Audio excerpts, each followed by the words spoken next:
Durante el medioevo, en un pequeño reino de Europa central, vivía un escritor que gozaba de cierta fama entre los pocos letrados que allí habitaban. Este hombre, sin embargo, había adquirido su notoriedad debido a la dureza con la que trataba en sus escritos a algunos personajes públicos, a quienes criticaba duramente, y con descaro se burlaba de ellos. Sus numerosos e injuriosos libelos eran leídos con indignación por los personajes difamados, y con complacencia por muchos nobles, que le pagaban para que él atacara a sus enemigos, o a los rivales de los feudos cercanos, con quienes se disputaban territorios, o la obtención de favores del rey. Esta relación con los señores feudales hizo que, al cabo de varios años, además del prestigio y la confianza de la que gozaba, se transformara en un hombre rico, y obtuviera grandes extensiones de tierra, como recompensa por sus críticas y ataques que tenían gran influencia entre la nobleza. Además de disfrutar de una sólida posición económica, este hombre actuaba como intermediario entre algunos nobles y el rey. Poseía una gran facilidad de palabras, y tenía mucha astucia para lograr que el soberano cediera ante los reiterados y ambiciosos pedidos de sus súbditos. Esta situación privilegiada en que se encontraba hizo que, sigilosamente, fuera adquiriendo una gran notoriedad dentro de la corte. Su sagacidad para negociar con el rey fue muchas veces objeto de admiración y de comentarios entre los demás nobles. La fluidez del trato que mantenía con el soberano, y la simpatía que éste le profesaba, hicieron que, al cabo de algunos años, llegara a ser considerado como un cortesano más. En ese tiempo estuvo al tanto de todas las intrigas palaciegas y conoció a muchos nobles de cerca. Abusando de una fingida confianza con ellos, accedió al conocimiento de ciertas conspiraciones que permanentemente se intentaban, con el fin de asesinar al rey. Estos datos eran conseguidos fingiendo amistad y complicidad, o bien sobornando a personas bien informadas, y le sirvieron de material para sus escritos. En ellos denunciaba las ambiciones ocultas de cortesanos hipócritas, y por ellos recibía grandes beneficios del rey. Comprando información, y aprovechando la rivalidad entre los nobles, que pugnaban ante el rey por conseguir cada vez mayor poder, el escritor fue abriéndose paso en el palacio. Gradualmente fue ganando, a la par de grandes bienes materiales, la confianza del monarca, y se transformó en su consejero personal. Aprovechaba cualquier situación para crear rivalidades palaciegas. Inventó peleas entre los nobles y varias posibles confabulaciones, en realidad inexistentes. El rey, hombre de carácter fuerte pero bastante tosco y carente de ingenio, quedó subyugado con los modales y las hipocresías del escritor, quien fingía ayudarlo y velar por su seguridad. A diferencia de los ambiciosos cortesanos, este no exigía nada a cambio de los datos que le proporcionaba al rey, quien lo colmaba de obsequios y le entregaba toda su confianza, creyéndolo un hombre honrado y de buen corazón. Un día, dos nobles inocentes fueron mandados degollar por el rey, ante las pruebas falsas que presentó el consejero, y en las que aquel creyó ciegamente. Allí comenzaron a tejerse algunos planes para eliminar a tan molesta influencia. Cuando habían pasado solo 2 años desde su ingreso al círculo de personas más cercanas al trono, su influencia había crecido tanto, que el rey no realizaba ningún acto sin consultarlo previamente, y pedirle su consejo. El consejero se lo daba, siempre con tan inteligentes opiniones, que asombraba a todos quienes lo escuchaban. En realidad era un hombre muy inteligente, y utilizaba su sabiduría y sus buenos modales para escalar posiciones, y ubicarse cada vez más cerca del poder, fingiendo ser un hombre humilde y desinteresado. Cuando personas bien informadas le contaron los planes que había para matarlo, el consejero averiguó quiénes eran los conspiradores, y luego escribió varias crónicas en donde dejaba al descubierto sus intenciones. Incluso las magnificaba de tal manera que incluía en los planes de los conspiradores matar también al rey. Estos escritos hicieron que muchos cortesanos fueran desterrados, y otros encarcelados o degollados. En la macabra lista se incluía a algunos inocentes, a quienes el consejero consideraba obstáculos entre él y el monarca. A medida que crecía su confianza con el rey también aumentaba su ambición. Luego de haber salvado al soberano de conspiraciones inventadas por él, el rey lo designó como su único hombre de confianza. Desde entonces, el consejero decidió íntimamente acabar con todos los que se interpusieran en su camino hacia el poder. Sus denuncias estrepitosas y sus escritos lapidarios hicieron que, en menos de 2 meses, fueran ajusticiados más de 20 falsos conspiradores. Y que el rústico e ignorante rey creyera más en su consejero que en cualquier otra persona del reino. Al ser el hombre de confianza del rey, comenzó a gozar de una enorme riqueza.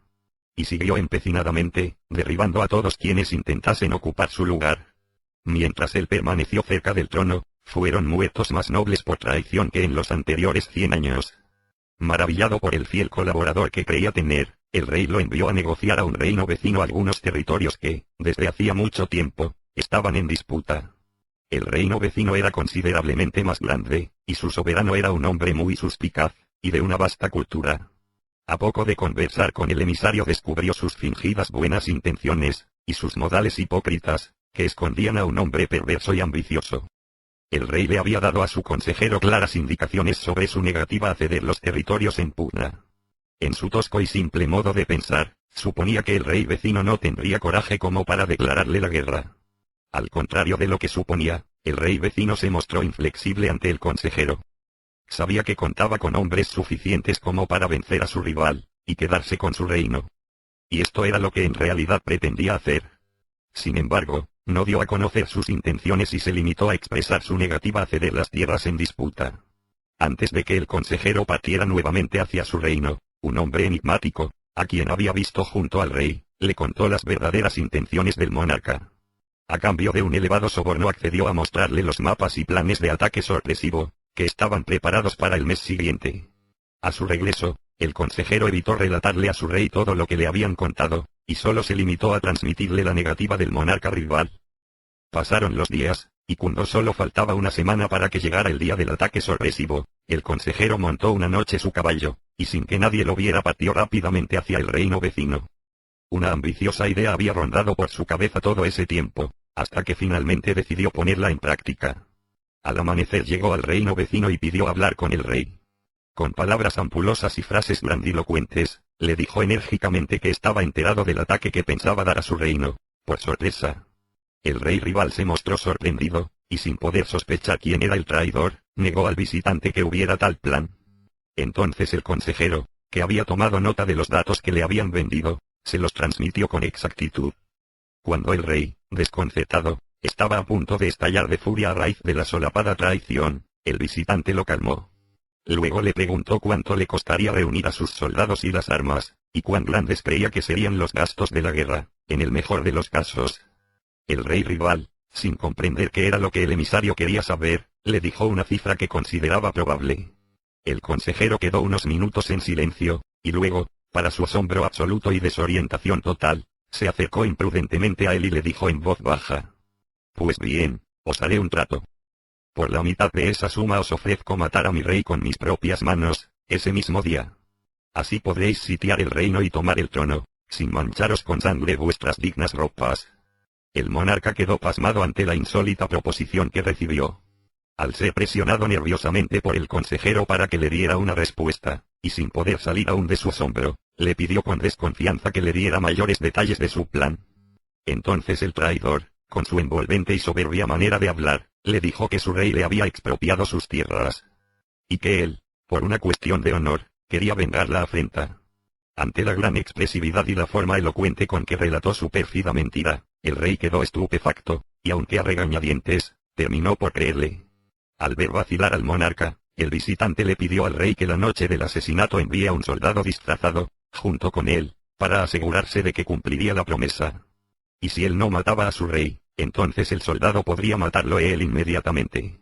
Este plan, continuó diciendo, hacía innecesario el derramamiento de sangre, y permitiría sitiar fácilmente a un reino acéfalo y desorientado. Como paga por el servicio, el traidor exigió grandes extensiones de tierra del reino agresor, que hacía mucho ambicionaba. Además pidió que se le garantizara un salvoconducto luego del magnicidio, y un refugio en el reino rival por el resto de su vida. El rey, luego de considerar detenidamente cada punto de la petición, aceptó el trato, y le ofreció al traidor asilo perpetuo en su tierra. Le advirtió que si intentaba hacerlo caer en una trampa, sería inmediatamente ajusticiado. Luego de cerrar el trato, el consejero ensilló su caballo y regresó, ansioso, ante su rey. Con su perfidia e hipocresía, que lo habían hecho disfrutar del poder durante los años anteriores, se mostró ante su soberano más afable que nunca. Le aconsejó sobre distintos actos de gobierno, y le dijo que debía desestimar sus sospechas sobre una posible guerra con sus vecinos. Luego de una semana de falsos consejos y traidoras mentiras, que el tosco rey escuchaba con atención, y creía con fe ciega, llegó el día esperado. Durante toda esa crucial jornada, el traidor se mostró agotado, y de alguna manera, con cierta pena por lo que iba a hacer. Pero lo alegraba el pensar en las incalculables riquezas que lo esperaban de por vida. Según lo acordado con el invasor, el ataque tendría lugar a medianoche. Las horas previas lo invadieron de angustia y desolación. Cuando faltaban solo 3 horas para el ataque, llegó al palacio un soldado del reino vecino, que se encontró a escondidas con el traidor, y le dijo que su rey le exigía que cumpliera su promesa de inmediato. Para no levantar sospechas, aunque no había nadie en los alrededores, el consejero asintió con la cabeza y se retiró rápidamente hacia el interior del palacio.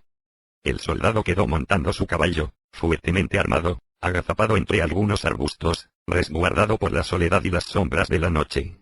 Unos minutos después, el rey se retiraba para sus aposentos, cuando su consejero le dijo, exaltado, que debía hablarle de un asunto muy urgente y peligroso. El palacio estaba desierto. Afuera, el soldado había logrado pasar y esconderse, sin ser advertido por los centinelas, que acostumbrados a la serenidad habitual, dormitaban despreocupados en sus puestos. El rey, molesto por la agitada actitud de su confidente, no le prestó atención. Entonces este, fingiendo estar preocupado, le dijo a su monarca, con la voz quebrada, que alguien del otro reino había ingresado en palacio, e intentaba asesinarlo. Al oír esto el monarca, temeroso, le exigió mayores detalles, dando fuertes gritos. El traidor, que hasta entonces tenía la mano derecha ceñida en la cintura, oculta entre sus ropas, le dijo, con una fingida preocupación: no os puedo dar más detalles. Un centinela me dijo que el intruso entró hace unos minutos, con una armadura y varias lanzas, con las que hirió a quienes se interpusieron a su paso. Ahora está escondido en algún lugar de este oscuro palacio, con intención de asesinaros. El rey, pálido y aterrorizado, se dejó caer pesadamente en su trono. El consejero, llorando, se arrodilló ante él, y en forma entrecortada le dijo, con voz lastimera: aunque no lo creáis, mi altísimo señor, todos los demás os abandonaron. Solo yo decidí quedarme con vos, para protegeros y acompañar vuestra pena. Luego apoyó su infame cabeza sobre el pecho del monarca, y le dijo suplicante: oh, valentísimo señor. Gracias por vuestra misericordia y bondad infinitas. Hicisteis tanto por mí en estos años. En ese instante, el rudo rey sonrió complacido. El consejero agregó al instante: hicisteis tanto por mí, que ahora ya no os necesito más. Y al terminar de decir esto extrajo de entre sus ropas un filoso puñal, que le clavó, certeramente, en el medio del pecho. El rey abrió los ojos en forma desorbitada, y abundante sangre comenzó a brotarle por la boca. Murió en forma inmediata, y su cuerpo quedó tendido en el enorme trono. Cuando al cabo de una hora, un sirviente, por casualidad, descubrió el cadáver, el traidor ya estaba galopando junto con el soldado, rumbo al palacio del rey agresor, que se disponía a atacar el castillo. Luego el traidor tomó rumbo hacia las tierras que le habían sido prometidas, como pago por sus servicios. Esa noche se produjo el masivo ataque. El pequeño reino, con su rey asesinado y sus tropas dispersas, cayó fácilmente. La ciudad quedó sitiada. Se cometieron toda clase de aberraciones contra sus pobladores y contra los cortesanos y sus bienes. Los nobles y hasta los sirvientes del viejo castillo fueron ejecutados en pocas horas. Todos los bienes de la ciudad pasaron a manos del rey invasor, que de esa forma aumentó su territorio y su poder. Luego de varios días de temerosa huida, el consejero llegó finalmente a sus nuevas tierras. Se había transformado en un hombre inmensamente rico, era uno de los más grandes señores feudales de su nuevo reino. Entonces se retiró de la vida pública y se dedicó al descanso. En su placentera vida volvió a su antigua ocupación, y escribió toda clase de críticas e injurias contra el rey muerto, del cual había sido su confidente, y de cuya ignorancia y buena fe había sacado tan buen provecho. Estos escritos eran leídos con satisfacción por el nuevo rey, quien sin embargo se demostraba distante ante los obsecuentes cumplidos que le otorgaba el traidor. Este también defenestró a los nobles que habían sido ajusticiados a raíz de las calumnias que le contaba al rey muerto, que habían sido en todos esos años más de un centenar. El rey vencedor, sin duda más inteligente que el otro, desconfiaba de la fidelidad de quien había traicionado y entregado a sus propios compatriotas. Por ello se mostraba parco con el consejero, y no le tenía la misma confianza que le había otorgado el rey anterior. Por eso el traidor solo se limitaba a entregarle a la corte sus infames escritos, en los que injuriaba la memoria de quienes él mismo había mandado matar, en los años anteriores. A diferencia del necio monarca asesinado, el usurpador gobernó el reino de manera brutal y despiadada. No aceptaba la obsecuencia en su corte y todos los nobles que demostraban una ambición desmedida que pudiera perjudicar al trono eran inmediatamente eliminados. El nuevo y estricto rey no era afecto a los consejeros, y prefería gobernar solo, sin pedir ayuda a nadie. Esta circunstancia hizo que el consejero, ya satisfecha su ambición de riqueza, se retirase de la nueva corte y se dedicara solamente a escribir y a disfrutar de su poder y fortuna. Con el paso de los años, el peso de tantas muertes, y la traición a su reino, comenzaron a pesarle en la conciencia. Al acercarse su vejez la idea de la muerte comenzaba a atormentarlo. Temía tener que pagar en poco tiempo más, los crímenes que impunemente había cometido durante su vida. Por primera vez sentía el miedo de cargar con sus culpas, y ser tan vulnerable ante la muerte como todos los demás. Él, que había creído ser el dueño de la vida y la muerte de cientos de personas, y del destino del reino, estaba obsesionado al ver próximo su final. Después de varios años viviendo en la opulencia, pensó supersticiosamente que si dejaba de escribir por el resto de su vida, sus errores serían redimidos.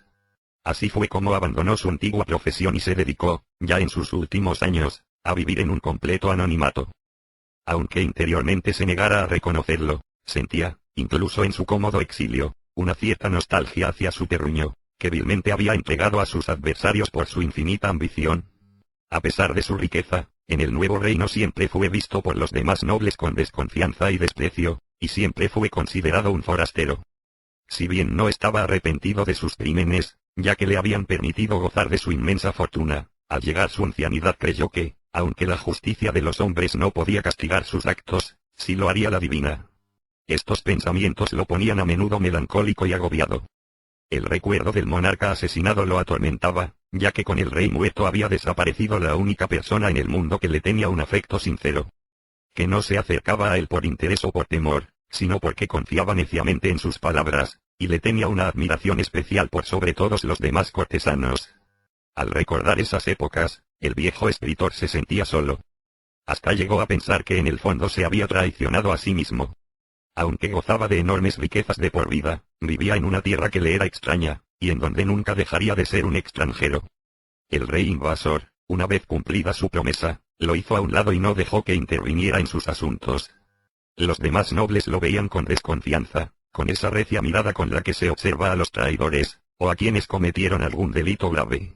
En los finales de su vida, el consejero entró un día a una oscura sala de su enorme castillo, en donde guardaba todo lo que había escrito durante su vida. Allí pasó varias horas leyendo en silencio, y sintiendo gran culpa, la infinita cantidad de acusaciones inexistentes, y confabulaciones inventadas, con las que se había deshecho de sus adversarios en la corte, ganado la simple y torpe confianza del rey. Recordó la larga lista de nobles inocentes que por su culpa fueron muertos, dejándole el camino libre hacia la confianza absoluta del monarca. Leyó apenado las infames expresiones contra el rey que él mismo había asesinado, con las cuales intentó en vano ganar la amistad del cauto e inflexible invasor. Cuando terminó de revisar sus viejos escritos, con la triste convicción de haber malgastado su vida, regresó a una de sus enormes salas y se echó a dormir, apesadumbrado. Al entrar en el mundo de los sueños, soñó que moría, y que se encontraba parado en una enorme sala completamente oscura y fría. En el sueño sintió una enorme angustia, no tanto por morir como por estar en ese sitio tan extraño y tétrico. Luego de permanecer parado y sin osar moverse, durante un tiempo que él consideró interminable y tedioso, al ver que allí no había señales de vida comenzó a caminar lentamente, con mucho miedo. Si bien no podía medir el tiempo ni la distancia, sintió que caminó largamente en esa sala negra y profunda. Miraba con temor a los alrededores sin poder ver nada. Sintiéndose desolado, solo se limitó a caminar hacia adelante. Y así siguió interminablemente, sin querer desviarse. No sabía dónde estaba, ni para qué ni cómo había llegado allí. Solo intentaba avanzar, instintivamente, sin saber tampoco por qué lo hacía. Luego de un tiempo extremadamente largo y tedioso, el asustado hombre vio, a su derecha, un largo velo que pendía del aire, que parecía flotar. Como era lo primero que había visto e identificado en ese lugar, sintió la irresistible tentación de correrlo y ver qué había detrás. Se paró ante el velo, caviló un rato, estiró su mano temblorosa y con expectativa comenzó a correrlo. En ese instante una fuerza invisible lo arrojó de espaldas hacia atrás, dejándolo tendido en el suelo boca arriba, sin poder levantarse. Sin la fuerza suficiente para ponerse en pie, quedó acostado y con un enorme pánico, suponiendo que algo muy grave estaba por ocurrirle. Inmediatamente, pasando por el hueco que había dejado el velo corrido, comenzaron a salir unas largas cuerdas. Con una lentitud exasperante comenzaron a enroscarse sobre el cuerpo del escritor, que quedó inmóvil y no pudo defenderse. Estas sogas eran interminables e incontables y nadie las llevaba, se movían solas con una gran lentitud. Parecían estar allí para hacer enloquecer al consejero. Cada una tenía una función distinta. Algunas le sujetaban las piernas, otras los brazos, otras la cabeza. Mientras tanto, otras bailaban y se retorcían ante sus ojos horrorizados. Esta macabra escena se hizo interminable para él. A cada momento aparecían más y más sogas, que se sumaban a las que ya lo ataban, y no le permitían moverse. Al cabo de un buen rato, las sogas eran tantas y tan fuertes que su cuerpo estaba completamente cubierto por ellas. Le ajustaban tanto que prácticamente no podía respirar. Ante esta situación el hombre se aterró, y comenzó a gritar con desesperación, pero nadie contestaba sus súplicas. Cuando solo sus ojos quedaban al descubierto, y seguían retorciéndose miles de sogas frente a él, las cuerdas comenzaron a tironear con extrema fuerza sus brazos y piernas, hasta quebrarlos y desgarrarlos, mientras el consejero aullaba de dolor, rogando misericordia. En ese momento, una voz grave y potente, que le pareció que venía de todos lados, le dijo con firmeza: «Misericordia pedís. Vos, maldito gusano, osáis pedir misericordia. Vos, infame traidor, cruel asesino. Matasteis a vuestro rey, entregasteis vuestra tierra a los salvajes, vendisteis a tu pueblo. Por vuestra culpa murieron cientos de personas. ¿Por qué no tuvisteis misericordia entonces? Indiferente del dolor ajeno, adulador hipócrita, ahora yo os condeno a vivir así eternamente. En esta brutal agonía, rodeado de vuestras propias calumnias». Entonces se produjo un inquietante silencio, tras el cual el hombre tuvo una visión horripilante. En todas las sogas que lo ataban y desgarraban aparecieron al instante miles de letras. Al observar con atención descubrió que eran las mismas palabras que él había escrito durante toda su vida. Aquellas por las cuales habían sido injuriados y asesinados cientos de nobles y cortesanos, con cuyas calumnias había ganado el temor de sus pares y enormes riquezas. Sus propias palabras lo laceraban y lo encadenaban eternamente, sin que él pudiera defenderse, como tampoco pudieron defenderse quienes debieron morir por su culpa. El dolor se intensificaba cada vez más, hasta que casi no podía soportarlo. Sabiendo que continuaría en ese estado para siempre, y sin poder realizar ningún movimiento, soltó un grito desesperado, que lastimó sus propios oídos, y lloró desgarradoramente. Fue entonces cuando las sogas que estaban flotando frente a sus ojos formaron lentamente un complicado nudo, que al cabo de unos instantes, tomó la forma de un enorme puñal. Quedó suspendido en el aire, frente a su aterrada mirada. Sobre la hoja del puñal estaban escritas, en pequeñas letras, las palabras injuriantes que él había pronunciado sobre el rey, luego de su muerte. Este puñal lentamente le perforó el pecho y le atravesó el cuerpo, saliéndole por la espalda, y causándole un dolor inaguantable. El consejero, extremadamente dolorido y desesperado, debió quedar así, inmóvil y prisionero de sus propias palabras, cumpliendo la condena eterna. Con un terrible grito se despertó, en medio de la noche, agitado y sudando. Quizás por superstición, o por un extraño misticismo, interpretó su sueño como una verdad inevitable. Presagiando su triste futuro, corrió por las inmensas salas de su castillo, y llegó a aquella en la que guardaba celosamente sus escritos. Antes de despuntar el alba, los siervos, que ya estaban trabajando en los sembradíos de su feudo, observaron con atención la enorme fogata que en la lejanía hacía brillar los campos, y parecía por su fulgor querer anticipar las luces del nuevo día. El escritor veía, nerviosamente, cómo iban desapareciendo los restos de su infame trabajo de tantos años. Como si el fuego, que él mismo había provocado, pudiera borrar y hacer olvidar las muertes y el dolor que esas palabras causaron. Pero que continuarían permanentemente en su conciencia, limitando sus pensamientos y turbándolo en todas sus horas. Su memoria seguiría por siempre recordando los daños que había causado su ambición. Sus palabras eternamente lo encadenarían, y seguirían lesionando su conciencia. Sin embargo, y aunque se daba cuenta de ello, cuando al salir nuevamente el sol solo una montaña de cenizas quedó como indicio de sus pecados, sonrió interiormente, y sintió cierto alivio.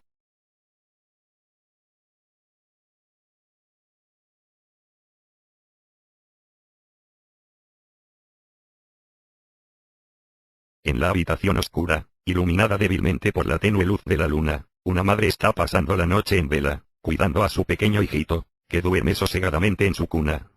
La mujer, menuda y de aspecto frágil, a pesar del sueño que la invade, y que en algunos momentos la hace cabecear, parece estar muy atenta a cualquier movimiento o incomodidad que pudiera tener el bebé durante su descanso, ya que casi permanentemente se queda mirándolo con infinita ternura, pero sin descuidar en absoluto evitar que cualquier ruido del exterior pueda perturbarlo.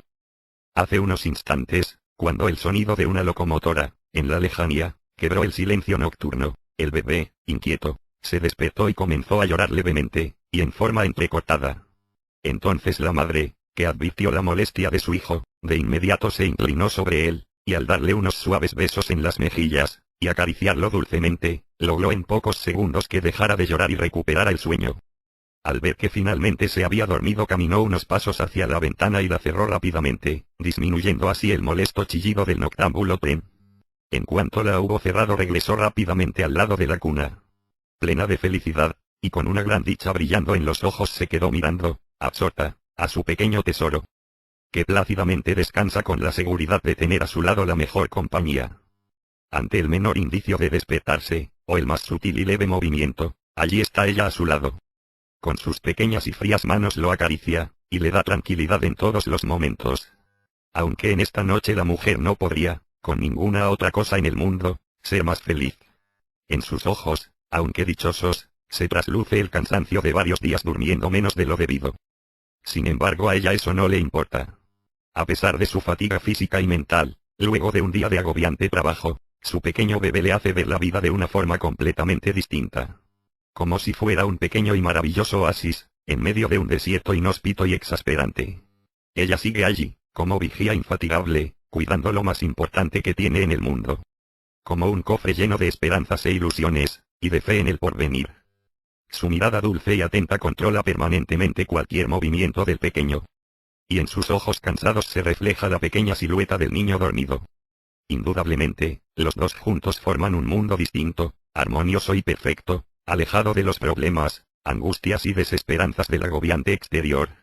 Un mundo en donde las palabras resultan innecesarias, donde solo son suficientes las miradas y las sensaciones para comprenderlo todo.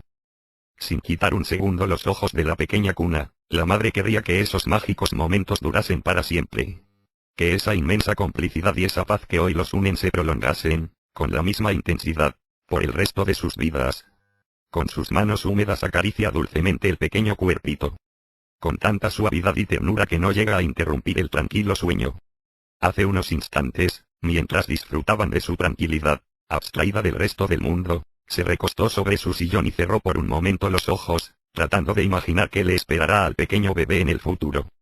¿Cómo será cuando haya crecido?, se preguntó. ¿Será un hombre feliz o vivirá acorralado por los problemas, atemorizado por sus miedos y agobiado por sus obsesiones? ¿Tendrá una vida pacífica y tranquila o deberá pasar algún día por situaciones extremas y por grandes conflictos que lo irritarán y lo pondrán a prueba? ¿Será un hombre bueno y virtuoso o será vil y mezquino? ¿Vivirá una vida libre o deberá soportar humillaciones y bajezas que lo agravien, y lastimen su dignidad?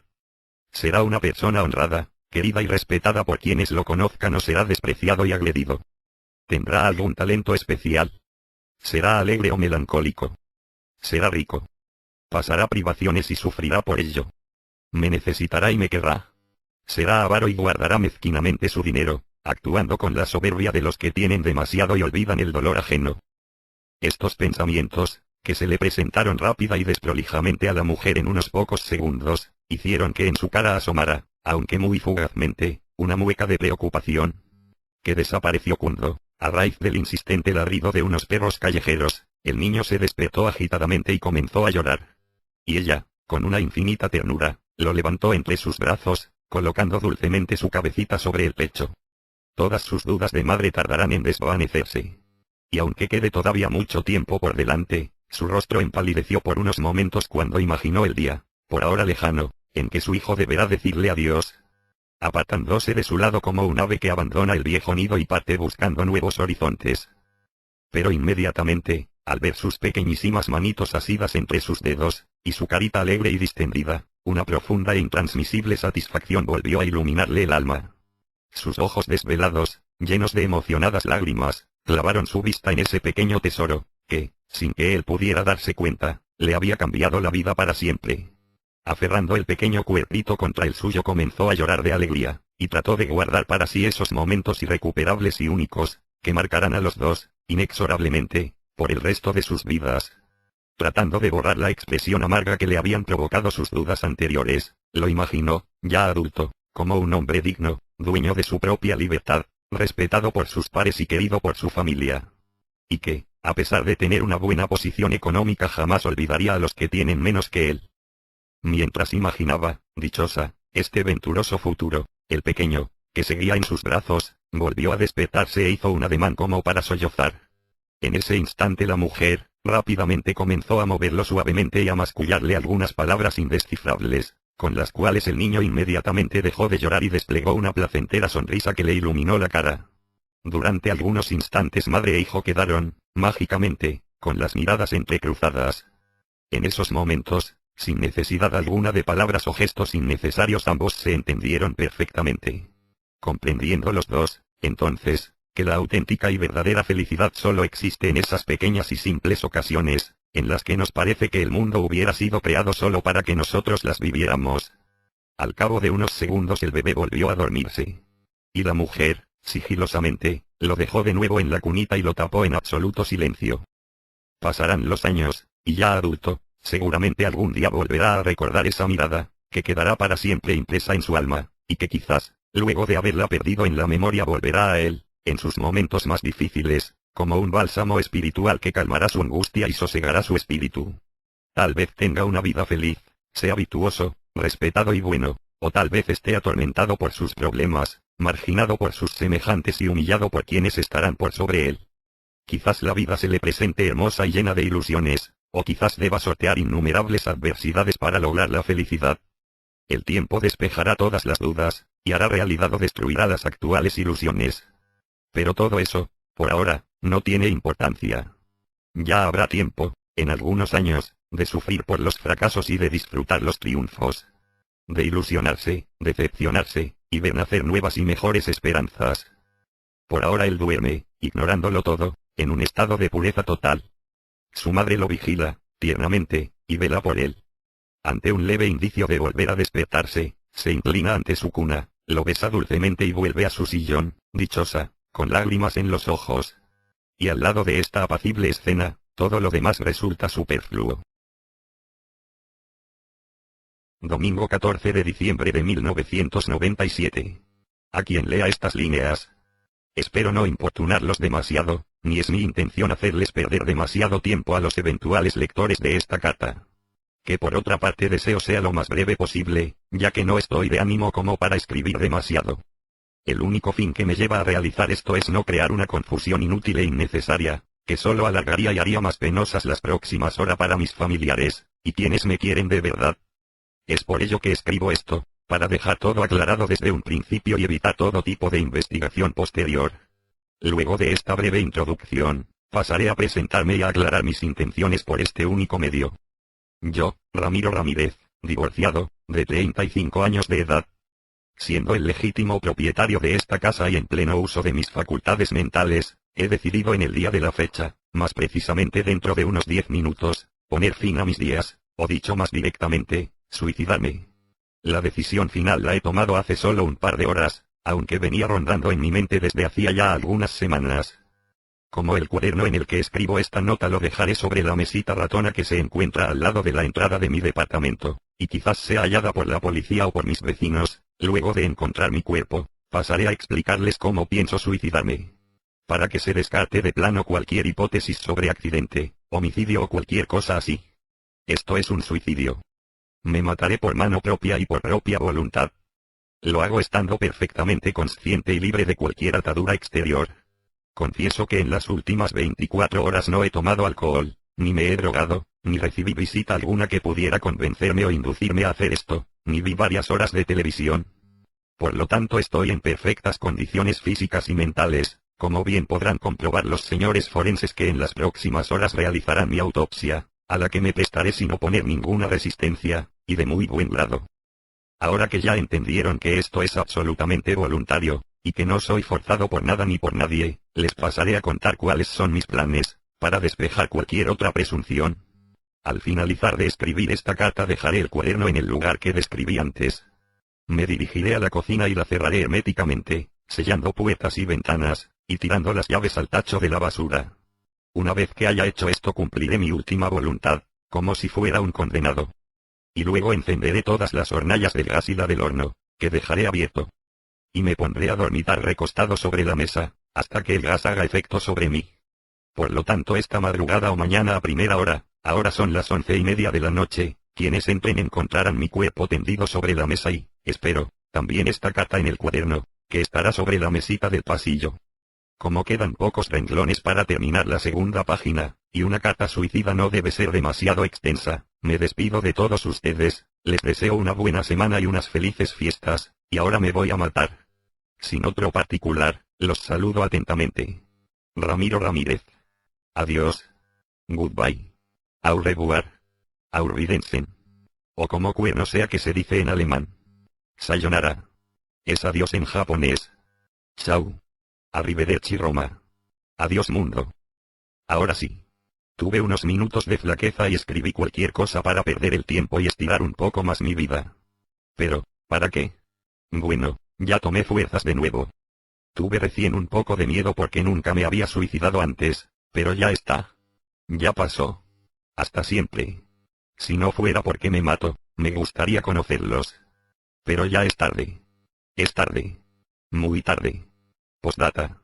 Ahora que lo pienso un poco mejor, tan tarde no es.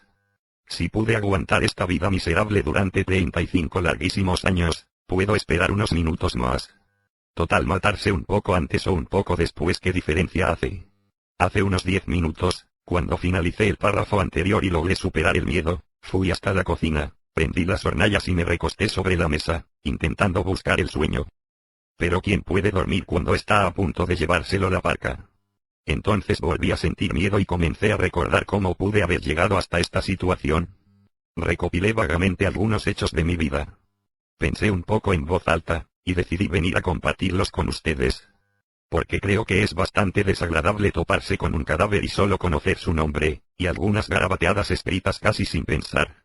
Es mejor que me conozcan, y si es posible, que comprendan por qué decidí tomar esta triste decisión.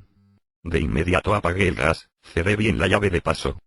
Tomé el cuaderno de la mesita donde lo había puesto y comencé a escribir esta postdata, que espero que alguien se digne a leer. Para describir en pocos renglones lo que ahora me pasa, debo decirles que mi vida es un verdadero desquicio. Estoy divorciado, no tengo hijos, mis padres viven muy lejos y tengo con ellos una pésima relación. Prácticamente no tengo amigos. Vivo solo. Y para completar mi cuadro, hace poco más de un mes me despidieron del banco en el que trabajaba desde hacía más de 13 años. ¿Ustedes no se suicidarían en mi lugar? Sí. Bueno, eso me alegra un poco. Muchas veces lo he pensado. Creo que las desgracias que me suceden en mi vida comenzaron el mismo día de mi nacimiento. Una tormentosa madrugada de lluvia de enero del 62. Nací en la ciudad de San Nicolás, en una familia de origen más que humilde. Con una madre costurera y un padre cabo de la policía. Yo fui el menor de los 6 hijos que tuvieron mis padres, ya que luego de que yo nací no quisieron tener más hijos. Eso siempre me obsesionó. Hice mis estudios primarios y secundarios en San Nicolás, donde viví con mi familia hasta los 18 años. Mi padre había entrado a la policía a los 19 años. Luego de trabajar desde los 12 como ayudante de un zapatero. Tuvo una carrera policial larga pero firme. Entró en el año 44 y a fines de los 50 fue ascendido a cabo.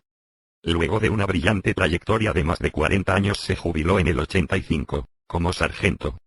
Como todo policía que se precie, papá tenía un estricto concepto del orden y la disciplina. En casa solo se cenaba cuando él se sentaba a la cabecera de la mesa. El único problema era que a veces se sentaba a la mesa a las 12 de la noche, porque tenía ciertos trabajos importantes que lo retrasaban en la comisaría.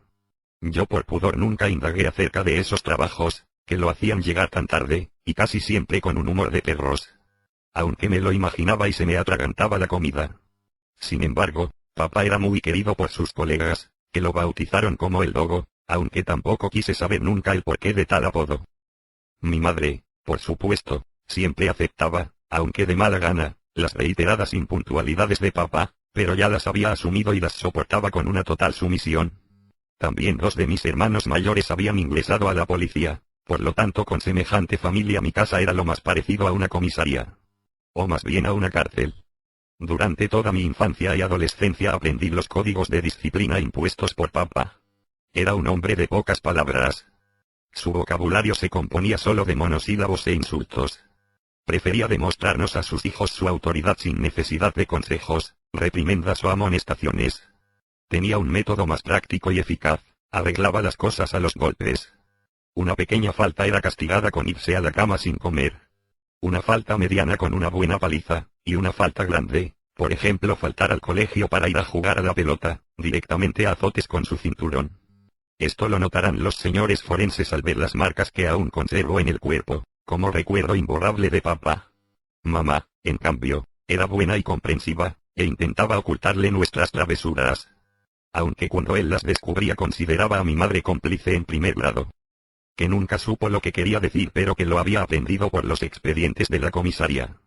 Entonces le infligía a ella el mismo castigo que a nosotros. Pero, eso sí, a puertas cerradas para evitar los chismes del vecindario, a pesar de que los gritos de mamá se oían desde varias manzanas a la redonda. Cuando llegué a los 18 años contradije los deseos de papá y de mis dos hermanos vigilantes, que querían que siguiera sus pasos, y decidí venir a trabajar a la ciudad tomándome el primer tren que me alejara lo más rápido posible de casa. Una tarde de comienzos del 81, con el título secundario bajo el brazo, decidí pegar el gran salto de mi vida y venir solo para la ciudad. Recuerdo que esa calurosa tarde llegué a la estación muerto de miedo con mis hermanos y con papá, que justo ese día tenía franco. Minutos antes de despedirnos, en su lenguaje parco y vulgar, me prometió que todos los meses me mandaría una carta con algunos pesos, hasta tanto consiguiera trabajo. Me estrechó la mano con fuerza y me dio 3 palmadas en la espalda, en señal de despedida. Ese fue el gesto más cariñoso que pude obtener de papá en toda mi vida. Cuando llegué a la ciudad me quedé deslumbrado con las luces del centro, la calle Corrientes, los cines, los teatros, los bosques de Palermo, los carteles luminosos, y todas aquellas cosas con las que se deslumbra un pajuerano que pasó 18 años con las patas metidas en el barro. En la ciudad encontré todo lo que quería. Todo, menos trabajo. Al principio alquilé una pieza roñosa en una pensión de San Telmo, mientras sobrevivía como podía con los pesos que me tiraba papá en cada carta, simple pero tierna, que me enviaba, religiosamente a comienzos de cada mes, todos los meses, en los primeros 4 meses. Al 5.º mes de mi estadía en Buenos Aires llegó una nueva carta, pero sin un centavo. Papá, bastante enojado, me preguntaba en qué gastaba ese dinero, y por qué todavía no había conseguido trabajo. Me intimaba a contestarle en el siguiente mes, y tener un trabajo estable, o me llevaría de los pelos a San Nicolás. Yo tenía ahorrados unos pesitos de las cartas anteriores, y pude tirar más o menos bien durante un mes más, aunque veía que el trabajo no llegaba, y no podría dilatar más la situación. En efecto, al 6.º mes llegó una carta en tono amenazante, en la que me exigía que le dijera qué estaba haciendo, en qué había gastado el dinero, y que si no conseguía un trabajo de cualquier cosa, inmediatamente, me vendría a buscar por las malas. Creo que entre otras cosas cariñosas también me llamó, vago de mierda, pero como escribió vago con B larga no me di por aludido y seguí mi camino. De todos modos, sabía que el hilo se cortaba y busqué la solución más elegante, mentir. Inmediatamente le mandé un telegrama diciendo que había conseguido un trabajito provisorio, pero con un sueldo que no alcanzaba a cubrir las más mínimas necesidades, y el resultado no pudo ser mejor. El corazón del viejo se ablandó y desde el mes siguiente me volvió a mandar su carta habitual, con una pequeña ayudita. Fue, como se dice, una salida diplomática. Corría el invierno del 81, y de tanto estar en Buenos Aires, se me llenó la cabeza de pajaritos y quise ir a la universidad. Empecé de verdad a hacer algún que otro trabajo, y de paso me pude costear los estudios. Entre mediados del 81 y fines del 82 recorrí algo así como 5 facultades. Medicina, odontología, farmacia, abogacía y ciencias económicas. De algunas carreras me fui luego de dar el primer examen, en otras me retiré estoicamente, sin ser derrotado por ningún aplazo y sin dar ninguna materia. Después de 1 año y medio de frustraciones me di cuenta de que el estudio no era para mí, y decidí buscar un trabajo más serio, o volver a la casita de mis viejos con la frente marchita y las nieves del tiempo que platearon mi sien. En otras palabras, ya me veía vestido de vigilante en San Nicolás, como un signo trágico de nuestra familia. Una tarde de domingo, mientras me rascaba la espalda tirado en la cama de la pensión, leí un aviso clasificado que pedía a un joven de 20 a 25 años, con estudios secundarios completos, para trabajar en una institución bancaria del centro. Fui casi sin expectativas, y aunque ni yo lo creía, me tomaron. Eran los primeros meses del 83. Allí comenzó, sin que yo lo supiera entonces, el segundo acto de mi drama personal y secreto.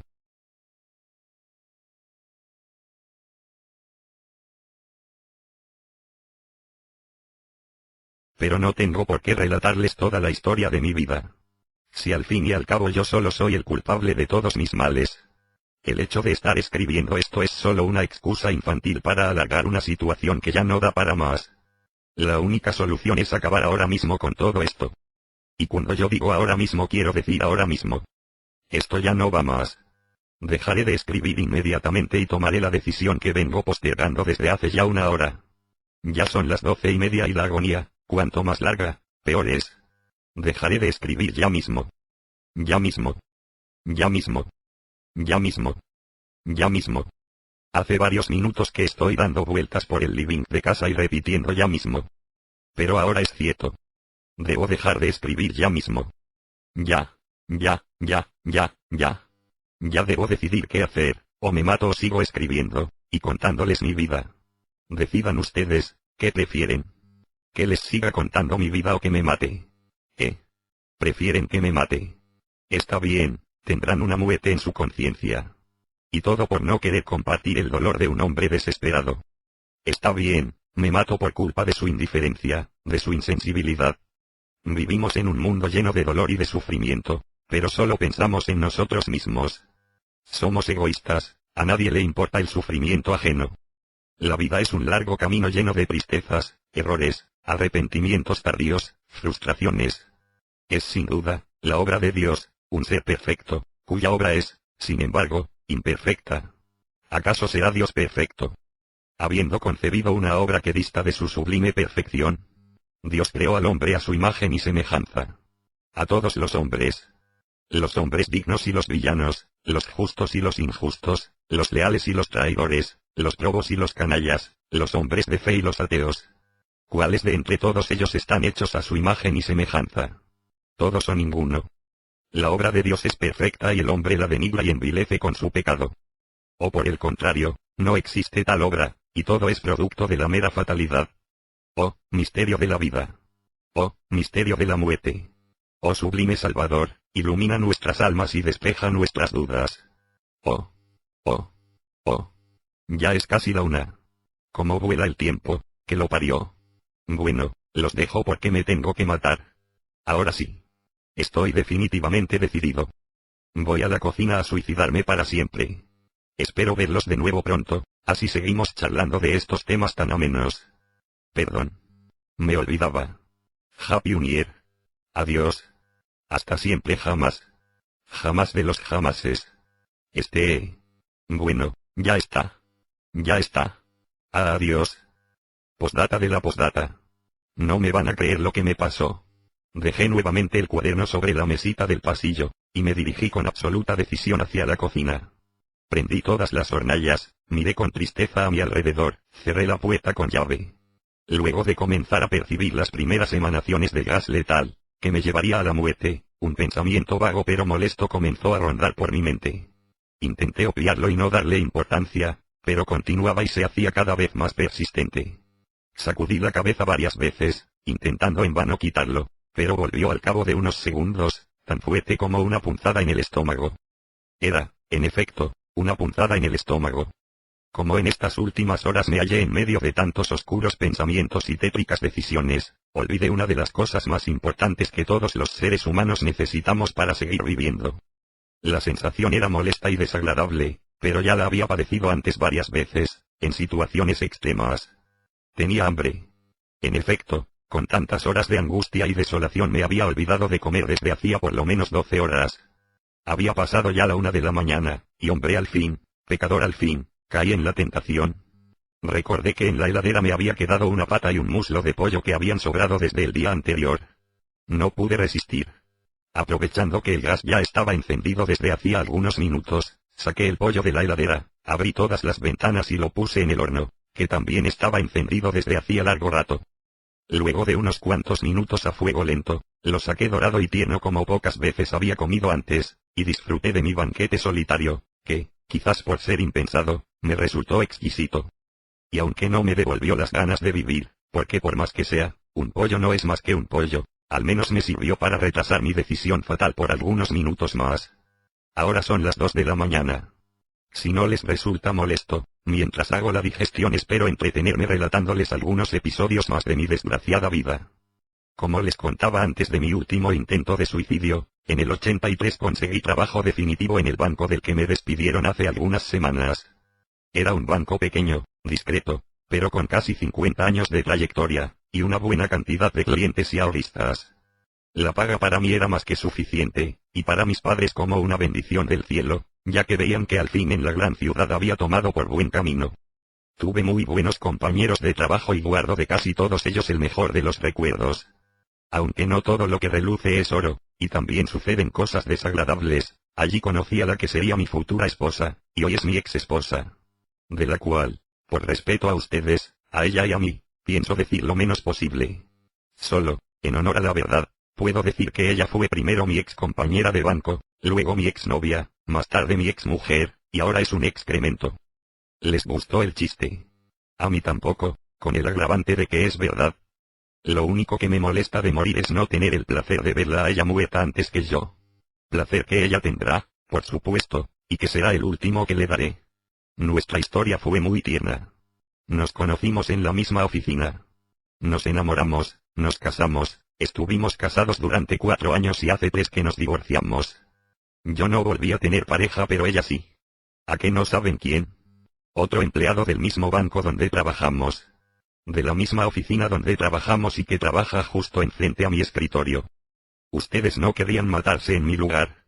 Como no deseo que me tomen por un sátrapa, y como antes de la muerte uno debe arrepentirse de todo el mal que ha hecho, quiero aclarar que no es cierto que mi único placer sea verla muerta antes que yo. Fue una exageración llevada por el ímpetu y me disculpo. Solo deseo que en poco tiempo más se venga fea, vieja, gorda, y que le salgan bigotes como a la madre. Gracias a Dios que no tuvimos hijos, sino que se podría esperar de ellos, con un padre suicida y una madre bigotuda y peluda. ¿Por qué los hijos deben pagar muchas veces los errores y los pecados cometidos por sus padres? Realmente no lo sé.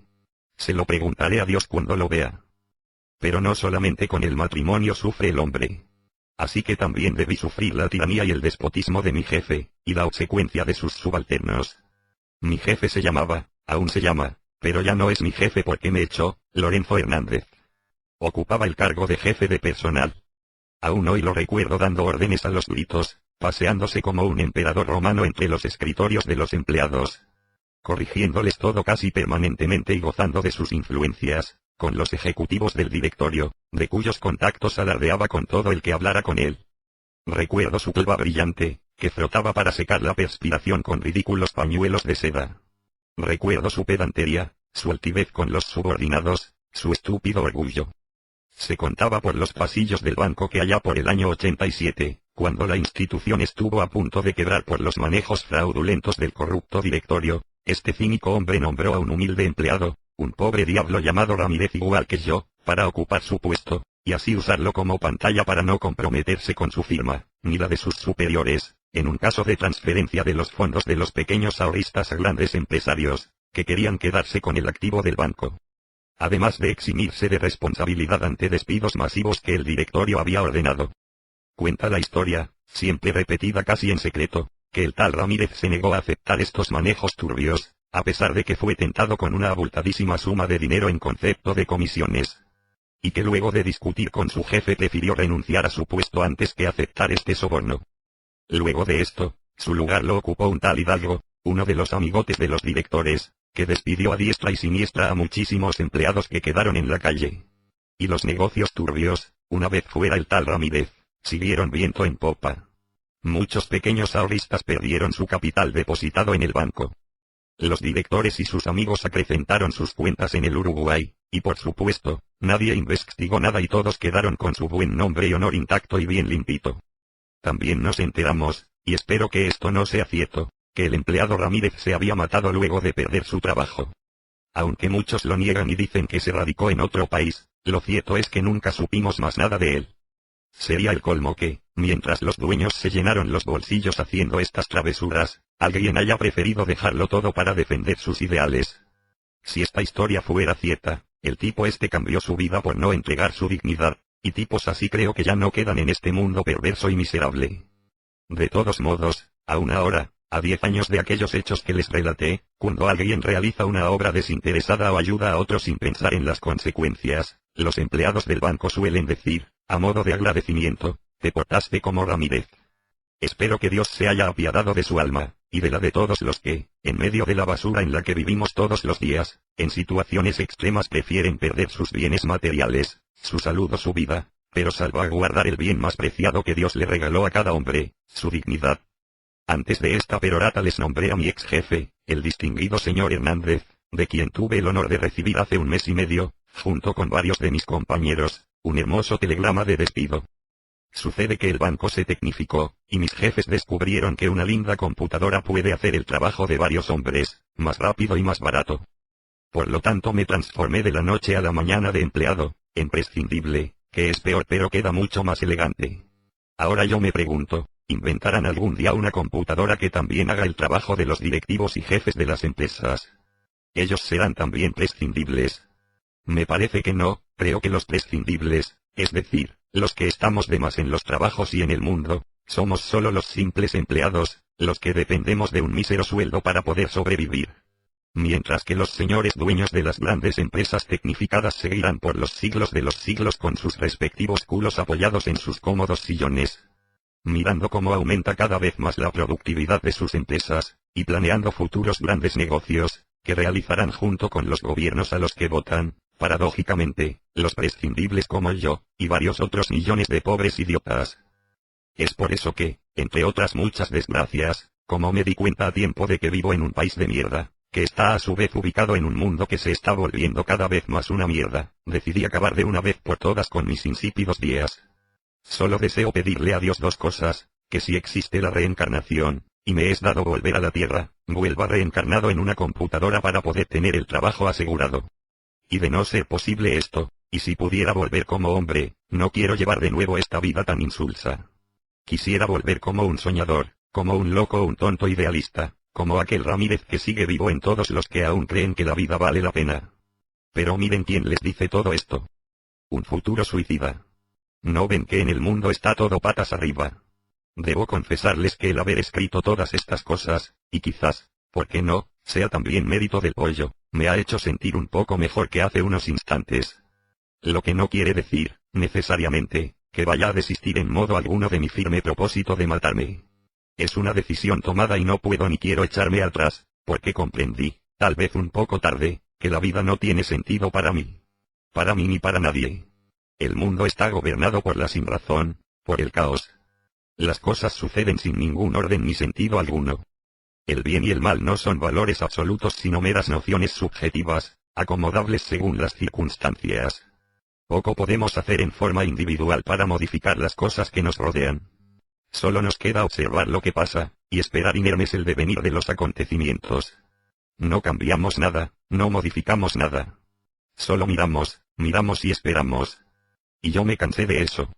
Quiero cambiar algo, decidir por mí mismo mi propia muerte, y no dejarla librada al azar, o al capricho de ningún ser superior. Lo tengo decidido. Ya es una decisión tomada, prácticamente. Bueno, en realidad, solo me falta un poco de... Bueno, podría decir que la decisión está prácticamente tomada. Solo esperaré unos pocos minutos más, porque el pollo me llenó el estómago. Y, bueno, es mejor tener el estómago vacío para estas cosas.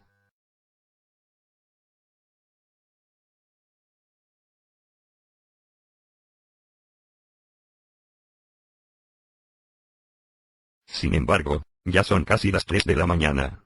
Dentro de 3 horas será de día y me propuse hacer esto durante la noche, que es más tranquila y silenciosa. Ustedes se preguntarán si quizás yo he consultado con algún especialista antes de llegar a esto. Sí, consulté con un psiquiatra que me recomendaron unos ex compañeros del banco.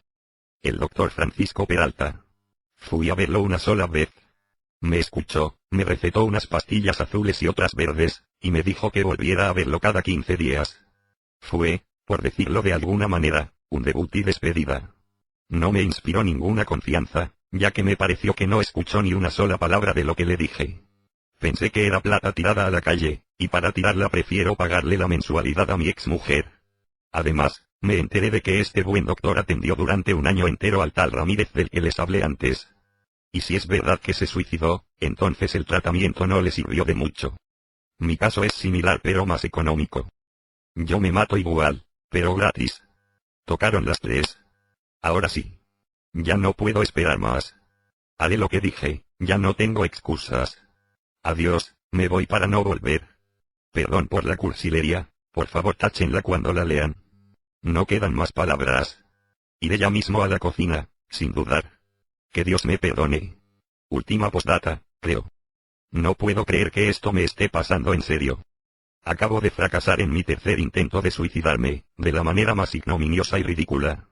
No puedo concebir cómo tengo tanta mala suerte, no puedo matarme tranquilo. Pero juro que esta vez no fue por culpa mía. Como las 2 veces anteriores, dejé el cuaderno sobre la mesita, me encerré en la cocina, abrí las llaves del gas y me recosté sobre la mesa. Al cabo de unos minutos, y por un sentimentalismo estúpido, cuando ya el olor a gas era cada vez más potente, decidí, en los que creí mis últimos momentos de lucidez, darle un vistazo final a la calle que, indiferente, no notaría mi ausencia. Me levanté desganado de la mesa, caminé no más de 7 pasos, y al abrir mi ventana me topé con la ventana encendida del departamento de la señora Benítez. Una tierna viejita solterona, que se especializa en hacer las más variadas y exquisitas tortas, que comparte con todo el vecindario. Nunca conocí a una viejita tan cándida y dulce como esta bella septuagenaria, cuyo único y gran defecto, idiota de mí, que no pensé en ello, es padecer un terrible insomnio que la tiene a maltraer desde hace años, pero que ella soporta sin embargo de buen talante. Fue inevitable que al abrir yo la ventana nos cruzáramos las miradas, ya que estamos a no más de 5 metros de distancia. Antes de que pudiera siquiera intentar cerrarla abruptamente me dijo con voz fuerte, pero sin perder el tono amable: ¿Qué le pasa, Ramírez? Usted también está desvelado. Imagínense qué situación tan ridícula. A las 3 de la mañana, mientras me revolcaba en una desgarradora agonía, y solo pensaba en observar por unos segundos más las cosas que ya jamás volvería a ver, me encuentro frente a frente con esta adorable ancianita, que por supuesto, no tenía la menor idea de mis nefastos planes. La verdad es que mi turbación fue tal que no supe qué contestarle. Solo atiné a mirarla con los ojos desorbitados y sin saber cómo continuar. Fue un verdadero papelón, me quise morir en ese preciso instante. Como yo quedé petrificado, luego de algunos segundos la molesta vecina seguramente supuso que no la había oído. Me habló entonces levantando aún más el tono de voz. ¡Qué nochecita! Hace un calor insoportable, como para poder dormir esta una. Luego de decir esto, segura de que yo la había escuchado, se quedó esperando cortésmente mi respuesta. Sí, hace calor, mucho calor. Contesté ruborizado, y dije. Y ahora, si me permite, me voy a la cama. Si no se durmió hasta esta hora, ya no va a poder dormir, me contestó risueña, antes de que pudiera cerrar la ventana. Le sonreí fugazmente e intenté cerrar mi ventana, pero las siguientes palabras de la simpática señora echaron por la borda todos mis planes. No va a dormir esta noche, repitió. Vea, yo, como todos los días, me acosté a las 10:30, después de tomar mi sopa de verduras. A las 11, con el calor que hacía, ya supe que no iba a poder dormirme. A las 12 me levanté y me vine a la cocina a prepararme un té de tilo, que me calma los nervios. Y me dije, ¿por qué no aprovecho y termino este bendito bordado, ya que no pude hacerlo a la tarde? Y bien, dicho y hecho, me puse a bordar esta mantita. La ve. Yo asentí levemente. Y así, haciendo algo útil, pasa la noche más rápido. Total, los viejos no necesitamos dormir mucho. Hice un último intento por cerrar la ventana de una vez, y le dije casi murmurando, me acuesto, señora Benítez, nos vemos mañana. Yo no creo que nos veamos mañana, contestó sonriente. Y largó una sonora carcajada, que debo reconocer que me estremeció hasta la médula. ¿Por qué lo dice? Le pregunté muerto de miedo. Pero vamos, hijito. Me contestó. ¿Cree que no me di cuenta de que ya fue a la cocina varias veces esta madrugada? Ya sé que está tan desvelado como yo. Lo entiendo perfectamente. También lo noto tenso y desencajado, es lógico con este calor. No va a poder dormir con esos nervios. Pero no se preocupe. Si usted me permite, ahora mismo le preparo un té de tilo y se lo llevo. Va a ver qué bien se va a sentir. En vano intenté, por lo menos 800 veces, convencer a la señora Benítez de que no se molestara, que me sentía bien, que ya tenía sueño. Hasta creo que fingí que bostezaba para que me creyera, pero no hubo caso. Tuve que aceptar que me lo trajera. Total, ¿qué importa? Para esta noche solo tenía planeado matarme. Y así estoy ahora, a las 3:30 de la mañana, tomando el té de tilo que me trajo la buena señora, junto con unas masitas de las que prepara ella misma cuando la vienen a visitar sus amigas. Para colmo, junto con el té y las masas, me regaló 2 boletos en tren para Mar del Plata, que había ganado en una rifa de la carnicería, y que no iba a usar. Ya que, según sus propias palabras, a esta edad una ya no piensa en pasear por ahí como una loca. Yo soy feliz en mi casa, en cambio usted que es tan joven y está solo, quizás pueda ir con alguna amiguita, a tomar un poco de sol. Me sonrió pícaramente y volvió a su departamento. Debo confesarles que ya estoy exhausto.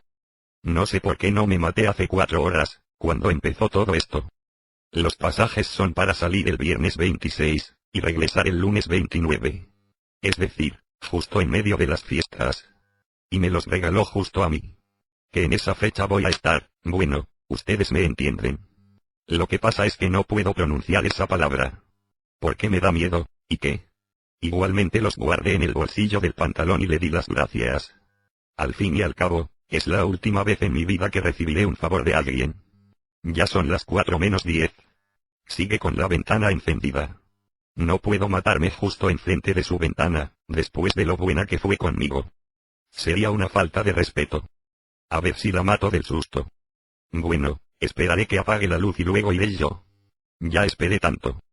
Es una anciana adorable. Tierna, buena de verdad. Se le nota la alegría en su rostro. Tiene ganas de vivir a su edad, y de ayudar a los demás. ¡Qué anciana adorable! ¡Qué viejita tan simpática! ¡Qué ancianita tan buena! ¿Qué? Las 4:30 y todavía está ahí. Pero qué vieja de mierda, la mataría a ella antes que a mí. ¿Por qué no se dormirá de una vez? La puta que la parió. Me parece que a mí el tilo no me se da. En menos de 1 hora ya será de día. Si no apaga la luz me mato enfrente de ella y listo. Total, ¿qué me importa la vieja esa? Si no le debo nada. Por un té y una torta con olor a vieja y 2 boletos de porquería. Y justo a Mar del Plata. Hace 15 años que voy ahí. Es una ciudad espantosa, con viento, frío, y para colmo está todo carísimo. Es un asco. Solo los idiotas veranean allí. ¿Por qué fui yo durante tantos años? ¿Por qué también soy un idiota? ¿O acaso no se habían dado cuenta? Mar del Plata es un asco. Todo es un asco. La vida es un asco. Por eso es mejor estar muerto. Nada vale la pena. La vida es oscura y gris. Es como un túnel sin final y completamente a oscuras. Si solo pudiésemos ver una luz al final de ese túnel. Solo una pequeña luz. Entonces cabría la esperanza. Nos haría falta ver, o al menos creer, que existe esa luz. Esa luz que nos demostraría que hay, que nos demostraría que existe, algo más. Esa luz lejana que todos anhelamos, en la que todos queremos creer. Esa luz, la luz. La vieja apagó la luz. Ya se durmió. Ya sabía que había una esperanza, ya sabía que era solo cuestión de esperar y tener fe. Ahora me puedo matar sin que nadie me moleste. ¡Qué feliz que soy! Bien, se acabó. Ya son casi las 5. Voy a hacer todo antes de que comience a aclarar el día. Prenderé las llaves del gas, cerraré las ventanas, me recostaré y dormiré el sueño eterno. Secularum seculorum. O algo así. Ahora sí, adiós al fin. No fracasaré, lo prometo. Ya mismo me encierro en la cocina. Enciendo el gas, cumplo mi última voluntad y en pocos minutos todo habrá acabado para siempre. Espero que Dios me perdone, y me disculpe por lo que dije de la viejita de al lado. Gracias a ustedes por acompañarme en este duro trance. Disculpen si por momentos me puse muy melodramático. Sinceramente vuestro. Ramiro Ramírez, que en paz descanse. Sábado 20 de diciembre de 1997. No sé si todo lo que sucede en el mundo será obra de la casualidad, o si existirá en cambio algún orden preestablecido, que nosotros, dada nuestra corta capacidad de razonamiento, no alcanzamos a comprender en toda su inmensidad. De todos modos, y sea cual fuera la respuesta a este interrogante, creo que hay hechos que suceden, que están más allá de cualquier razonamiento lógico y que no tienen explicación alguna. También creo, aunque no sé bien por qué, que algunas personas tenemos una capacidad especial para seguir estando, a pesar de nosotros mismos. Así como hay seres marcados por un sino trágico, existen otros, quizás los menos, que poseen algo así como un haz de luz que los mantiene con vida a pesar de todo. Para decirlo vulgarmente, tienen un dios aparte. Yo creo encontrarme en este último grupo, y la verdad es que no sé por qué. ¿Quién soy yo? Pasaron solo 6 días y ya me olvidaron. Yo soy Ramiro Ramírez, el que hace menos de una semana intentó suicidarse 4 veces seguidas y sin suerte, o con mucha buena suerte, mejor dicho. Es posible que no me recuerden. Claro, es que dejé de escribir justo antes de iniciar mi 4.º intento. Entonces deberé contarles lo que me sucedió desde ese día y hasta ahora. En una de las semanas más extrañas que me tocó vivir en toda mi vida. Volvamos a las 5 de la madrugada del domingo pasado, en la cocina de mi casa. Extenuado y casi sin fuerzas, aproveché los últimos minutos que quedaban de oscuridad para cometer el acto final de mi vida. Una vez que la señora Benítez apagó las luces de su casa, y me aseguré de que había ido a dormir, me dirigí a la cocina, cerré puertas y ventanas, y ya sin dudar abrí todas las llaves del gas. Luego me recosté sobre la mesa como las veces anteriores. Hasta que al cabo de unos minutos, cuando el olor al gas mortal penetraba en mis pulmones, recordé que había olvidado cumplir mi última voluntad. Hice caso omiso a mis deseos, y me dejé llevar por la somnolencia, cada vez mayor. Pero el deseo fue cada vez más fuerte, al punto que se transformó casi en una obsesión. Finalmente decidí satisfacerlo, al fin y al cabo era solo cuestión de 5 minutos, y cumplí mi última voluntad. Luego de la cual quedé obnubilado completamente, y eso es lo último que recuerdo. Cuando abrí los ojos, tiempo después, me pareció como si despertara de un largo y horrible sueño. Quedé durante algunos instantes tendido boca arriba, mirando un techo completamente blanco. Primero pensé que había muerto y estaba en el paraíso. Luego de un lapso breve, giré la cabeza hacia la izquierda y observé una amplia ventana, desde la que se veía un cielo diáfano, y de un celeste tan intenso como nunca había visto antes. Entonces me aseguré de que realmente estaba en el cielo. Desde la tierra no se podría ver nunca un espectáculo tan bello y radiante. Elevé un poco la cabeza, y vi, sobre una pared infinitamente blanca, un hermoso crucifijo. Entonces cerré los ojos, pensando que quizás esto no era tan malo como parecía desde la tierra. Creo que dormité un poco, hasta que el taconeo de unos pasos y el crujir de una puerta acabaron por despertarme. Sentí que una mano fuerte me estrechaba la muñeca, y una voz grave me habló pausadamente. ¿Cómo se siente, señor Ramírez? Abrí grandes los ojos y me crucé con una mirada oscura y potente. Exclamé ansioso, he llegado. Por fin he llegado. Por fin ha llegado, me contestó la voz, y menos mal que llegó a tiempo. Soy el doctor Scafini. Me alegro de que haya recuperado el conocimiento. Y así, en solo 10 minutos, pude comprender lo que me estaba sucediendo. Aunque mi asombro era tan grande que no podía creer que semejante disparate fuera la verdad. Me di cuenta de que no estaba en el cielo, sino en la sala de guardia de un hospital, que está a 5 cuadras de mi casa. Que eran las 8 de la mañana del lunes, y que estaba allí desde las 5:30, cuando me trasladaron de urgencia y casi asfixiado, luego de que explotara la cocina de mi casa. Sin querer yo había tirado descuidadamente la colilla del cigarrillo que había fumado, un minuto antes, para cumplir mi última voluntad. Me sentí el tipo más infeliz del universo. Debo confesarle, me dijo el doctor, que al principio nos asustamos por la gravedad de su cuadro. Tenía un principio de asfixia y numerosas lastimaduras por todo el cuerpo. Afortunadamente, con la explosión, los vidrios de la ventana estallaron hacia afuera, y no cayeron sobre usted.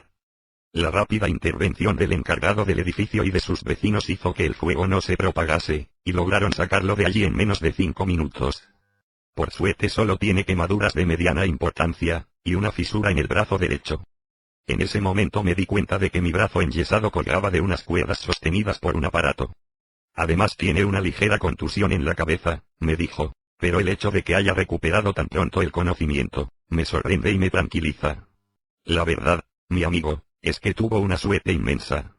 Por un accidente tan tonto estuvo a punto de perder la vida, me agregó en tono amable. Ah, sí.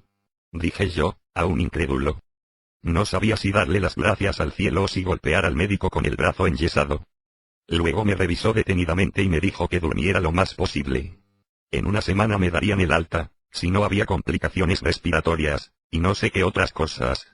También me dijo que no dudara en llamarlo, en caso de necesidad.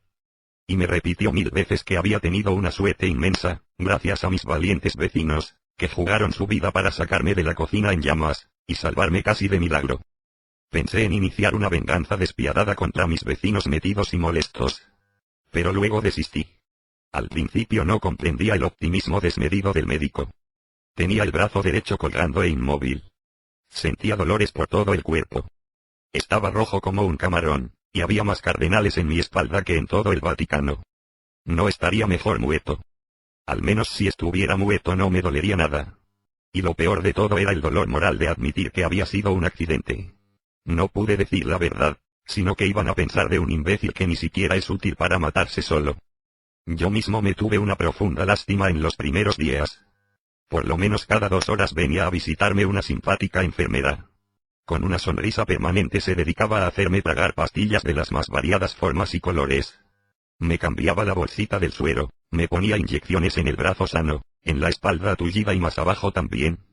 Y me daba todo tipo de cuidados, que debo decir que al principio me fastidiaban, pero que al cabo de unos días comencé a tolerar, gracias a su alegría y buen talante.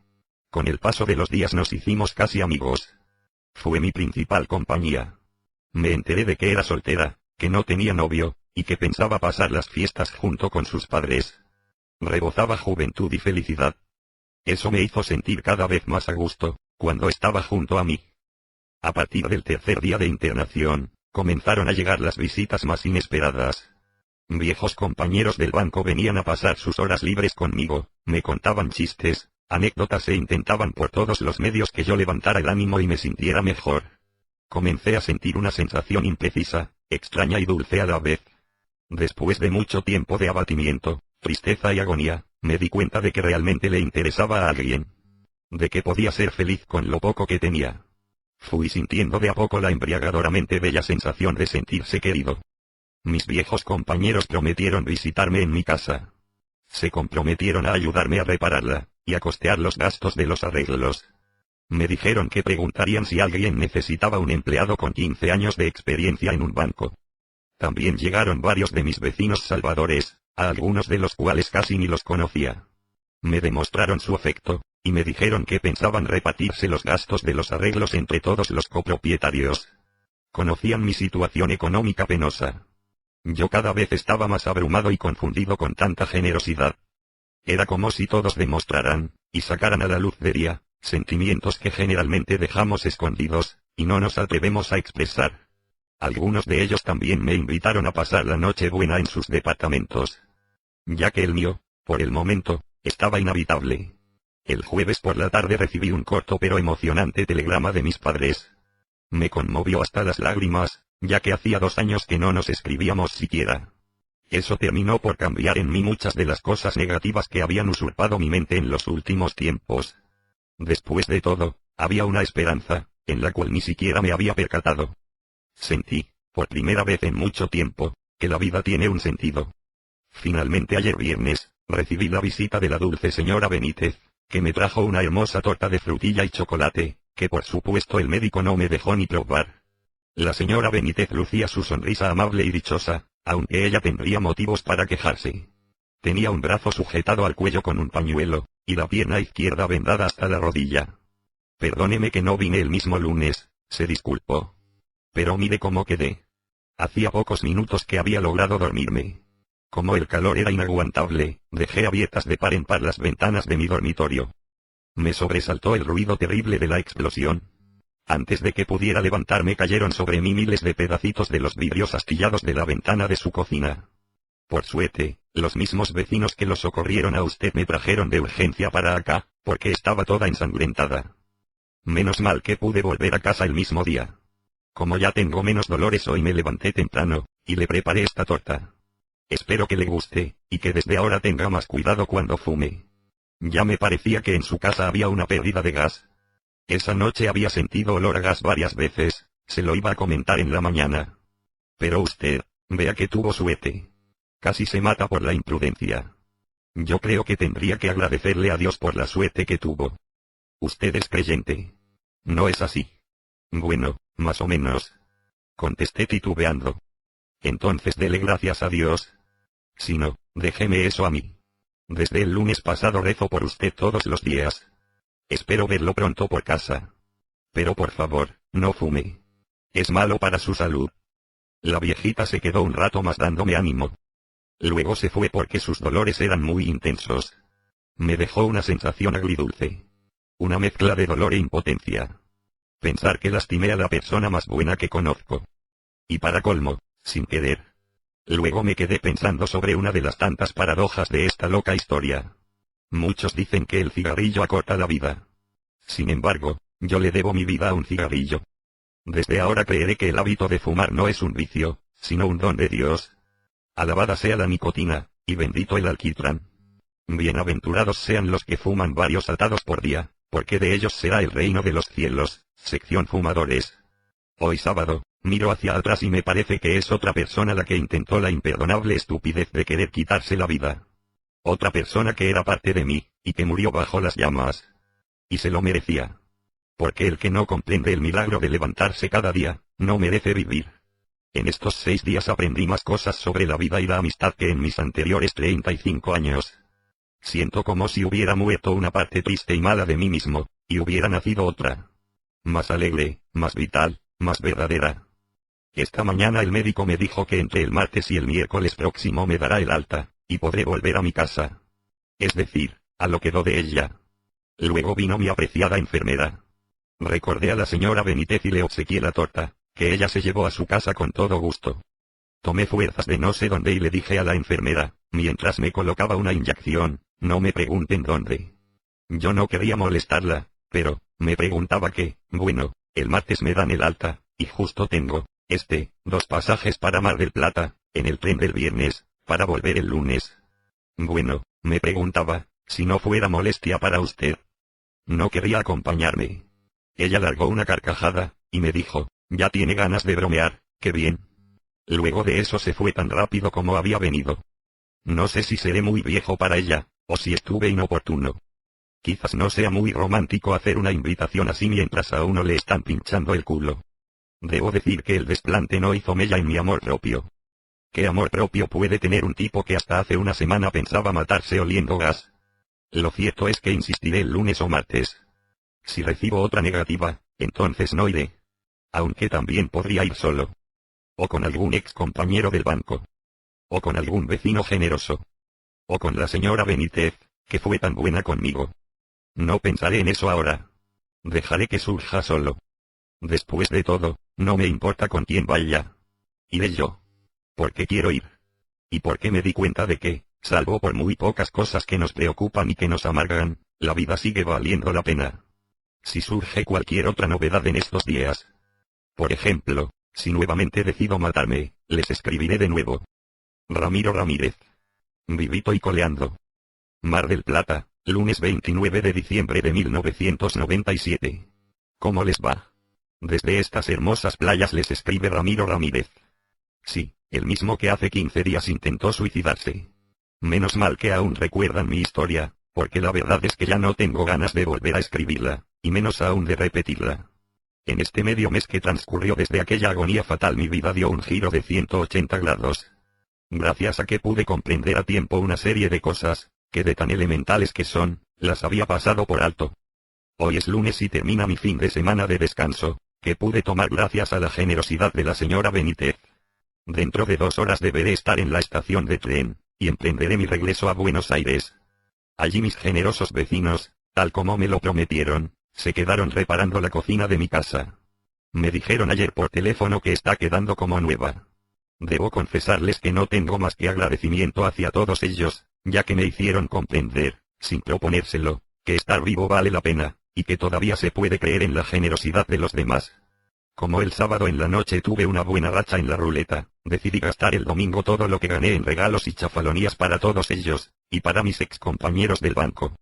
¿Quién diría que yo, que hasta hace poco solo pensaba en mis problemas, me alegraría al ser tan desprendido, y devolverles a los demás un poco del cariño que me brindaron en estos 15 días?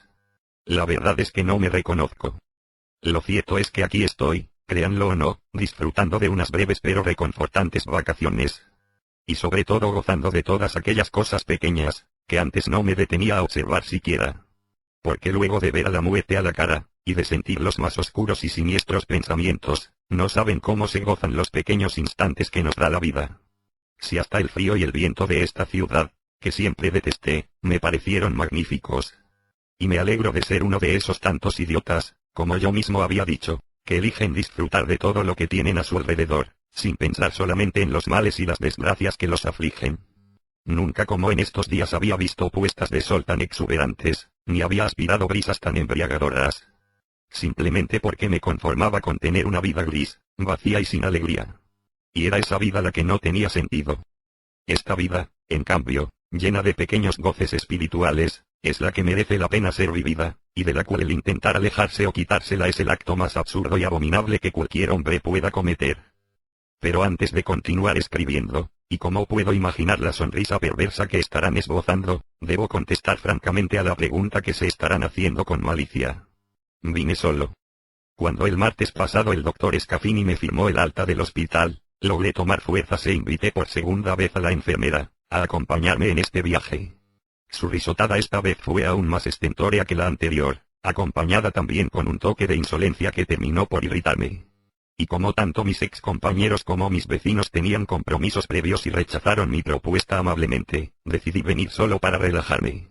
Los dolores y quemaduras que aún tengo, y los 9 días de internación, me causaron bastante ansiedad. Esta salida fue el remedio ideal. Me hacía falta oxigenarme, pensar y evadirme del mundo monótono y pesimista que estaba acabando conmigo lentamente. Cuando venía hacia acá, recorriendo la noche en un vagón de segunda clase, comencé a torturarme de nuevo recordando todas las cosas que perdí, y que nunca volverán a mí. Mi infancia pobre y triste, el cariño vago y distante de mis padres, que nunca me lo demostraron demasiado, los estudios que jamás pude terminar, el amor de la mujer a la que nunca comprendí, y el odio irracional que me atacó luego de que me abandonara. Los hijos que no tuve. El empleo del que debí irme sin penas ni gloria. Mi burdo intento de matarme, mi futuro incierto, y 1000 cosas más. Hasta creo que en algún momento me arrepentí de no haber terminado de una vez con todo. Cuando el tren llegó finalmente a la estación de Mar del Plata, una tenue luz comenzaba a aclarar el paisaje oscuro, y a teñir el horizonte de un rojo tenue, que en pocos minutos se transformó en los colores intensos y bellos del alba. Después de llegar al hotel donde me alojo, a eso de las 7, comencé a desempacar con desgano las pocas cosas que había traído en mi bolso de mano, y me eché a dormitar un poco hasta el mediodía. Luego salí a la calle. Era un luminoso mediodía de sábado. Comencé a recorrer los alrededores. Empecé a mirar las cosas que se presentaban frente a mí, los negocios, los grandes edificios. Me dirigí a la playa, que recorrí lentamente, observando a la gente que reía y disfrutaba. Miré la espuma de las olas que rompían sobre la escollera. Disfruté del amable paisaje que se ofrecía ante mis ojos. Y de a poco comencé a pensar que quizás solo en eso radica el sentido de la vida. En el poder gozar de las cosas que se nos ofrecen, sin pensar obsesivamente en las desgracias que todos debemos padecer. Me senté en una pequeña reposera sobre la cálida arena. Y como no pude ir al mar porque mi brazo sigue enyesado, y todavía estoy bastante lastimado, me quedé toda la tarde mirando el bello panorama. Tenía la vista perdida en la lejanía, allí donde el mar se confunde con el cielo, en una línea casi imperceptible, atravesada de cundo en cundo por alguna pequeña embarcación. Observé las inmensas nubes, blancas como la nieve. Sentí el viento fresco del mar sobre mi cara. Oí las risas de los niños que jugaban cerca de mí. Y una vaga y casi olvidada sensación me fue invadiendo lentamente. Una sensación de plenitud, de calma interior, de sosiego espiritual. De algo que, creo, es muy similar a la conmovedora conciencia de sentirse vivo. Tuve ganas de llorar de alegría. Mi mente se llenó de a poco de imprecisos anhelos, en los que hasta entonces no había reparado. Decidí gastar mis ahorros en comprar obsequios para todos los que habían sido buenos conmigo, porque me enseñaron el sentido de la solidaridad. Pensé en buscar un nuevo empleo. Ya que tal vez no estoy tan viejo y perdido como creía.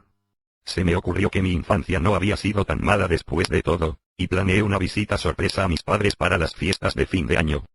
Hace 2 años que no los veo, y San Nicolás no queda tan lejos. Así que cuando llegue a Buenos Aires compraré un boleto a San Nicolás, iré el 31 por la tarde. Y quizás, quién sabe, quizás vuelva a Mar del Plata antes de marzo. Y tal vez deba sacar 2 boletos, porque si la enfermera no quiso venir, peor para ella. Ahora que recuerdo, Está la vecina del 9º piso, que vive sola y que, por ahí, bueno, de acá a marzo se me podría dar. A la señora Benítez le compré un hermoso juego de té, para que pueda lucirse con sus amigas, cuando van a visitarla. ¿Qué para mí que compré? Nada, en realidad. Nada que se compre con dinero. Simplemente adquirí las ansias de vivir, y un poquito de felicidad. Y eso me salió gratis. Bueno, ahora los dejo porque tengo que empacar. Llevo tantas cosas que me hizo falta comprar de apuro una valija. Pero no importa, porque en estos días pude distinguir la diferencia entre vivir rodeado de recuerdos, y vivir con alegría, a pesar de que los recuerdos sean ingratos. Me di cuenta de que es bueno y necesario recordar lo malo que nos pasó, pero que debemos afrontar el futuro con esperanza y optimismo, aunque nuestros afanes e ilusiones sean solo quimeras. Lo que perdimos ya quedó atrás. No lo podremos recuperar jamás. Pero podemos en cambio hacer que el futuro sea diferente, y mejor. Debemos aceptar nuestro destino con entereza y alegría, y no debemos dejarnos vencer por la adversidad, ni por los malos recuerdos del pasado. Siempre tendremos un mañana mejor, más pleno, mientras veamos un milagro en cada día que comienza.